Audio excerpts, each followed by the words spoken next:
Check it out, guys. Welcome to this week's episode of Shop Talk. We have the acrylic tube of bait testing awesomeness. What is up, guys? I'm Noah. This is Madison Angling. I'm here with Harley at DNS Bait, Tackle, and Fly Shop here on the north side of Madison. And we are going to show you guys something kind of interesting, and maybe something you guys have already thought about or maybe haven't given any thought to, but that is using swivels with your jigs. Now, what do I mean by jigs? I'm more so talking about bigger stuff, okay? Jigging wraps, spoons, and maybe some bulkier, kind of more hairy, more fly-like jigs, okay? Stuff that's a little more bulky. And what we want to look at today is what kind of a difference in action we have when you stop moving the bait, especially something that darts around a lot like a jigging wrap or a spoon. So a lot of people don't really think about that, right? When you're jigging, the bait's darting around, moving around and stuff, but what happens when you stop moving it? Does the bait stop altogether? Does it maybe do a slow spin, or is the thing down there just pew, going in circles, not looking like anything natural, right? So this is a great way to kind of check that out. We're gonna use a couple different baits here, including some really cool sort of hybrid, what would you call those? A jig or a fly? I don't know. I'd probably call them a fly just because, I guess, I don't know. I'd say maybe a jig just because they have really heavy tungsten. And I mean, you can use them for both. You can fly fish with them, you can ice fish with them. Yeah, we're talking about these guys right here. These things are pretty stinking cool. It almost has like an egg-sucking leech vibe to it, but very much a jig. Panfish, walleyes, can you say steelhead too? We're gonna have to go do some steelhead fishing with those bad boys, but that is what we are going to be looking at here in this week's episode. Let's dive in. Alrighty, so Harley is gonna run this jigging wrap here. So right now we have this rigged up. We got 10-pound fluoro for our leader, and we have a little bitty swivel on there. So we're just gonna bang, bang, bang, bang, bang, bang, bang, and then go ahead and kill it whenever you're ready. Notice how that bait's just hanging. It's got a nice slow spin to it, but nothing that doesn't really look unnatural, right? Looking pretty chill, looking a lot like a regular bait fish. So now what we're gonna do is we're actually gonna pull this swivel off, and we're just gonna tie line to line. We're gonna run the bait the exact same way, and we're gonna see what happens when we stop that bait. And what should probably happen is we're gonna get a little line twist from that thing spinning around. There's no swivel to get rid of the line twist, and that jigging wrap is gonna go boo, lots of circles. So let's give it a shot. Let's see what happens. All right, guys, so we did switch our rig out here. We pulled our swivel, just a little bitty VMC swivel here. So Harley is gonna jig that sucker, jigging, jigging, jigging, jigging, jigging, and whenever he's ready, he's gonna kill that bait. Look at how that thing spins. And look who's here, Hey, Mr. Pat. This is the owner of DNS Bait, Tackle, and Fly Shop. How's it going, Pat? Pretty good. How you doing? Oh, fantastic. We are talking about to use swivels or not using swivels on jigging baits. Yeah. And the proof is in the tube. Yeah. It is. Love the tube. Oh, we love the tube. So go ahead and do that again, Harley. Let's get that thing wound up here. Actually, you can just see it right now. See how it's spinning like that? So go ahead and pop it, 5-6 times or whatever. Spinning, spinning, spinning, spinning, spinning. There you go, guys. To swivel or not to swivel? I think the answer is swivel. Would you agree? I'd say swivel. We're saying swivel. So we're gonna switch baits here. We're gonna go to a jigging spoon next, and then we're gonna work our way over to our little fly jiggy dudes and see if the swivel, in fact, cures the spin of death. Let's find out. All right, guys, so up to bat, we've got a slender spoon, one of my favorite walleye crappie perch spoons here, and we do not have a swivel on this one. We're just running it straight on the leader, no snap, nothing. We're just rolling this thing. It's got an awesome killer fluttery action. All right, go ahead and kill that thing. Yeah, kill that thing. Pretty dead. Yep. Pretty dead. And I'm wondering, maybe that spoon is light enough that it just doesn't generate a lot of line twist. Maybe it just kind of fixes itself, Okay, so on the slender spoon, I don't think we need one. No swivel. I think we're good. No swivel. Okay. All right. I was a little maybe surprised by that, but we'll take it. That's a result. All right. No swivel on the spoon. All right. Let's try something else. All right. So up next, we're gonna roll one of these guys. These cool tungsten ice jigs. These things are actually pretty stinking sweet. So kind of like a woolly bugger, but what's cool about these, Harley actually ties these right here. The man, the myth, the fly tire. Okay. There's actually a little nail in there. Focus. Wow. Yeah, let's focus on my crusty fingers and not the fly. What the heck? I don't know why it's not focusing better. But anyway, these are really cool, guys. There's actually a little different than a regular jig head here. You can see that I'm sorry, it's not focusing, but there's actually a nail through the tungsten bead that's actually kind of offsetting the bead from the hook itself, which actually does some pretty cool stuff here and definitely separates us from a lot of other similar jigs. So let's take a look at this thing. And again, we're working on do we do the swivel or no swivel on this guy?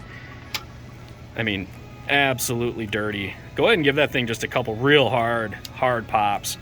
You guys can kind of see here how that thing falls, and it wants to fall head first, and it's not really doing any twirling or anything. It's a very controlled fall. And I think a lot of that has to do with just how this thing's balanced with that offset tungsten bead for the head. And see, now we're back to just kind of chilling here. And we're not spinning. We're not spinning.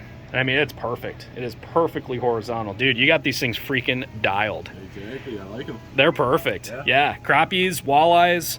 I'm sure you can perch with them, and I really want to go try floating these under a float for steelhead. I bet you could just smash them. So anyway, it's looking pretty good for no swivel on that one. What do you think? I'd say no swivel necessary. No, I think you're good, and I think it has a lot to do with how these are tied. So guys, if you're interested, come check them out. Small batch stuff, hand tied right here in Madison. Come check them out. All right, on to the next one. What should we do? Should we do like a little tungsten, a piece of plastic or something, or what do you think? Pat, what do you think? Try one of these flies. Okay. So Pat's actually playing with a little homebrew over there, and I think it's a secret. So he'll have to tell me if it's okay to show this or not. But you can't see it. It's real small. So you can see it from here, but maybe that's as close as you're gonna get right now. I don't know. This could be a secret weapon, but I'm just rigging it up. He's playing with the plankton game here a little bit, which is cool. Really cool. Something that a lot of people don't think about. So we'll touch on that here in a minute, but let's find something else. Let's find something fun we can drop in the tank here and swivel or no swivel. All right, who do we have next? We got a bone bug. Bone bug. That's Drastic Plastics, right? That is pretty darn cool looking. Just on a little tungsten jig here.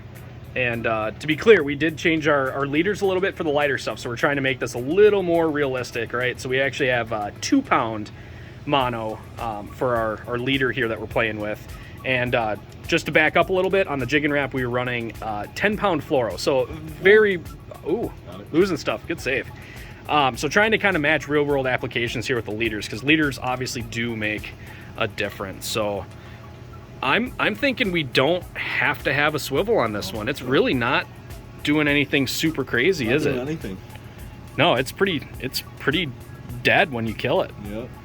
Which is pretty impressive. I know I've had issues over the years with jigs that, especially with waxies on them, that just spin and spin and spin and spin and spin when you quit it. But dude, that thing's looking pretty good. This is quickly turning into a Drastic Plastics freaking commercial here, kind of. Okay, well, in this case, I'm saying no swivel. What do you think? Oh, there it goes. There. Oh, we got like half a turn. Yeah. That doesn't count. That's not gonna do it. Okay. What size tungsten jig is that? Oh, that is. What do we got here? It's a Widowmaker, right? I think that might be.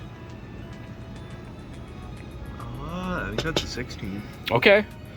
So yeah, pretty small, and you would think that'd be pretty easy to kind of knock out of balance and get it doing all kinds of crazy stuff, but it's actually not doing that at all. Spinning. I think we're okay with no swivel on that. Yeah. Okay. All right. We're up to a couple of no swivels here, guys. Kind of interesting. I wasn't really expecting that. That's pretty darn cool. Pretty darn cool. And quick little plug here, guys. Widowmaker jigs, you can't get these all over the place, nor can you get some of these other plastics like Drastic Plastics. There's also some other really cool new stuff coming in. Basically every week you guys have new stuff coming in all the time. Yep. So lots of custom stuff, guys. Small batch baits, small companies. If you want it, you can pick it up here. You don't have to order online. Come get it at DNS. A lot of that stuff is here. Always check in. Every week there's something new. Every time I come in, there's something new. So be sure to shop in and just check it out. See what's in here. Well, there you go, guys. Was this the most scientific test we could have done? Probably not, but I think we learned some stuff. Yeah, for sure. Apparently, Harley makes some really good jigs, and you don't need swivels, which is perfect, which is great. Less things to fail, right? But On your jigging wraps, your puppet minnows, anything that has a little tail and a fin, anything like that, it does seem to make a difference. I think that was a pretty definitive difference. Rippin wraps for sure too. Rippin wraps too, I agree. Basically anything that you're gonna rip aggressively and anything that has kind of a circular motion to it, I'm saying swivel. Yeah, I agree. Swivel? Okay. Pat, say swivel. Swivel. Okay, Pat's on board too. So that is 3 votes for swivels on those jig and wrap and rip and wrap style baits. The jigs did really well though. Yeah. I was very surprised, very impressed. So anyway, guys, I think the biggest controversy in this lineup here was definitely the jig and wrap. There's a lot of people who say swivel, a lot of people who say don't swivel, but you got to think about what that bait does when you stop it. Is it sitting down there spinning like crazy, looking like nothing that exists in the world, or is it dead, looking natural, and the fish are going to eat it? Something to think about, guys. So there you go. That is my answer. That is why I run a swivel on my jig and wraps, guys. So if you guys have more suggestions for things we can dunk in the cylinder, or maybe we can even build a bigger tank, maybe, we'll see. Drop some comments below and let us know your thoughts on that. Do you swivel? Do you not swivel? Do you use a snap? Does that make a difference? Let us know in the comments below, guys. If you are liking these videos, please hit the like button and be sure to go over and check out the DNS YouTube channel as well. I've got the link in the description below here. Weekly fishing reports, and sometimes YouTube's a little weird with uploading stuff, so I'm gonna have the Facebook page linked in there too. Weekly fishing reports, local and kind of in the general area. A little bit of sort of steelhead stuff, trout stuff, a little bit north, a little bit south, a little bit of everything, guys. So current, up to date. Pat's got the info. Anyway, guys, I will see you guys on the next video. Thanks for watching. See you next time.